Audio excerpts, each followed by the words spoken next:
একটা হেলদি খাবার নিয়ে চলে এলাম, ছোট বড় সবাই খেতে পারবে। সুজির চিলা। সুজি নিলাম, গাজর কুচানো, ক্যাপসিকাম, পেঁয়াজ, টমেটো আর দই।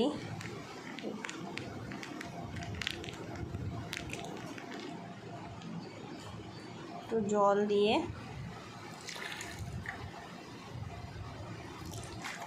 ভালো করে মিশিয়ে নেব।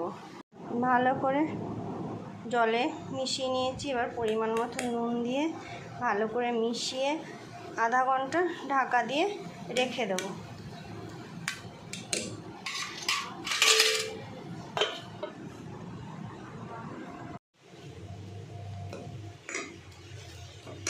সুন্দর করে ঘুরিয়ে ঘুরিয়ে হাতা দিয়ে দিয়ে দিলাম। এবার একটু ঢাকা দিয়ে দেব, 5 মিনিট পর তুলে নেব। সামান্য রিফাইন তেল দিয়েছি। এবার এর ভিতরে জিরে, শুকনো লঙ্কা আর সর্ষে আর কারি পাতা এগুলো ফোড়ন দিয়ে দইয়ের ভিতরে দেবো। একে দই তড়কা বলে। ধনে পাতা দিয়ে দেবো। দইটার ভিতরে এগুলো সব গরম গরম ঢেলে দেবো।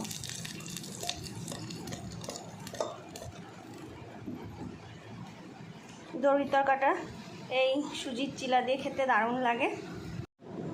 হয়ে গেল দই তড়কাটা। এটা খেতে দারুণ লাগে চিলা দিয়ে বা ইডলি দিয়ে। তাই তোমাদের যদি ভালো লাগে তাহলে ঘরে করে খাবে। সবশেষে একটু বিট নুন ছড়িয়ে দেব। এই রেসিপিটা যদি ভালো লাগে থাকে তাহলে এই চিলাটা করে খাবে, সুজির চিলা।